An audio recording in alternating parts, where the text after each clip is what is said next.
What's up, guys? Dom here with another episode of Restricted America. Today, I wanted to talk briefly about what's going on in Massachusetts, what we're fighting for, and why we're going to win.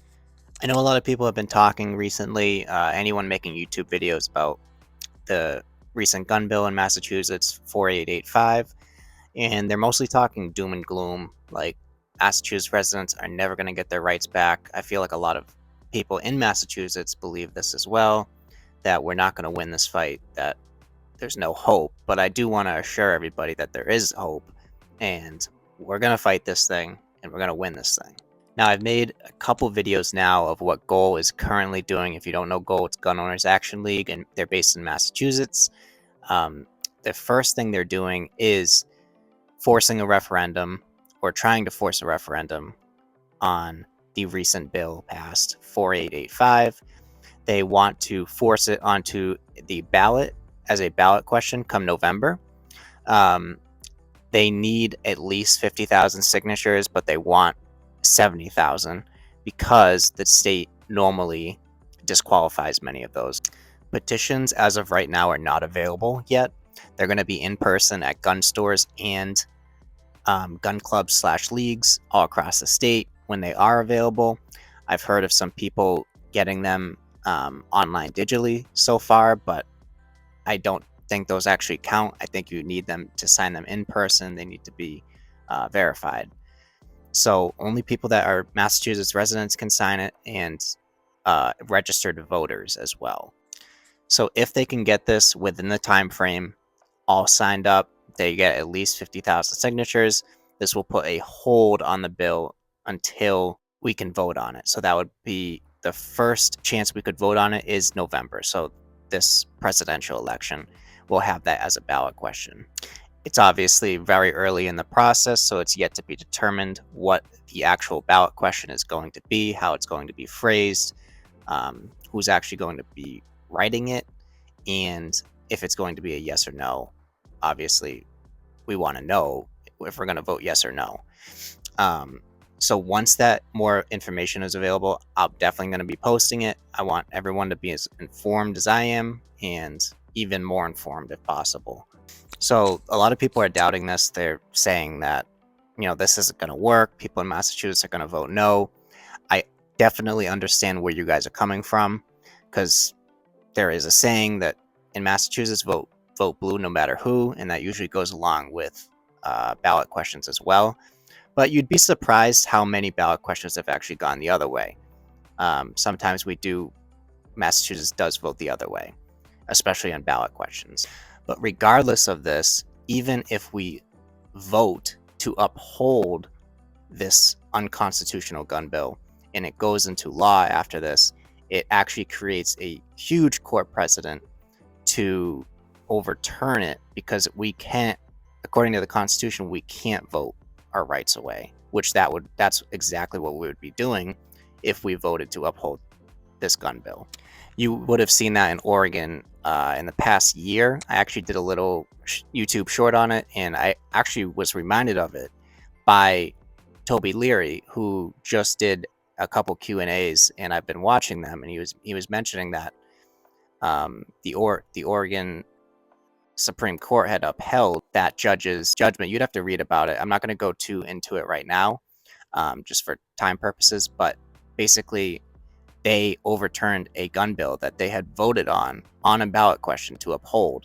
That was a gun control bill, and now it's overturned because of that you can't vote your rights away, which I think is, it's almost foolproof for this first initiative that GOAL set to hold this referendum, to get it on a ballot question, to get it voted on, and hopefully to win the initial vote on that ballot question. But even if we lose it, and then it grants precedent in court that we could use to our advantage if we do lose that ballot question in November. Then the second thing is that if we don't get enough signatures come, I forget what the time frame is. I think it's 30 days before the election. has to be 30 days before the election. So if we don't get enough signatures in that time frame, but we still get enough signatures, the 50,000, it will go on to next year's ballot. And it will be an election probably, I would assume, in November as well. Correct me if I'm wrong on that. But if the ballot question actually got pushed to next year, we'd actually have an even better advantage, because there wouldn't be as high of a voter turnout, because it wouldn't be a presidential election or really any serious important question where, droves of people from Massachusetts are going to show up. The people that would show up are people that care about this bill, the grassroots people. That Toby's been talking about it. There's going to be a huge grassroots movement to stop this bill, to stop it from going into effect, because it affects so many people. There's 7 million people that live in the state, and 600,000 of which are at least gun owners. So there's at least 600,000 people in the state that are being affected by this gun bill.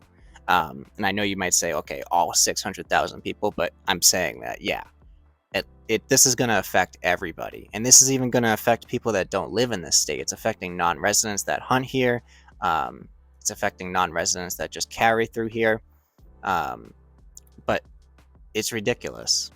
Gun Owners Action League is obviously the head of heading this up, but there's obviously other groups that are going to be involved, other big group names. I mentioned that NRA is actually going to be suing. I don't know which part of this bill, but they're taking a piece of it. Other gun groups are taking pieces, suing for certain parts of this bill. So the people that are saying that Goal is not pursuing anything, like suing and like, where is your money going if you're supporting Goal, they're definitely going to be suing. So don't worry about that. They're going to be entering court battles. They just want to make sure that they're not taking a piece of the pie that someone else is already working on. So that's it, guys. I just wanted to assure you that there is a fight coming, that we're going to win. We're going to win our rights back. And I know I put that poll question out earlier, asking if we're going to have more or less rights next year, as in Massachusetts. And people overwhelmingly voted that we're going to have less rights. And I was saddened by that. I think it's just, we're having a down moment right now because this gun bill was just passed, with flying colors. But I want to assure everybody that it's not going to be upheld. Everyone's going to fight this. There's going to be a huge grassroots movement to fight this. It's not just going to be, YouTubers and Goal. It's going to be everybody who's going to be hopping on board. I know a bunch of people that weren't into this before, and now that this gun bill has passed, they're all in. If you want to support these groups monetarily, I would say to donate directly to Goal. I think their donate page is still up. I know they're working on new software right now, so you can't become a member as of right now, which is kind of weird that they would time this like that. But I know a ton of people that want to become members now, that they want to support with money. I would say to go directly through Goal, because they're going to be spearheading all of this. Other than that, guys, I want to thank everybody who supported me so far. If you enjoyed this video, give it a thumbs up. If you have any questions, you can leave them in the comments. Other people can, try to answer them, or I can do my best to answer them as well. And if you aren't subscribed, make sure to do that now. Other than that, stay unrestricted, folks.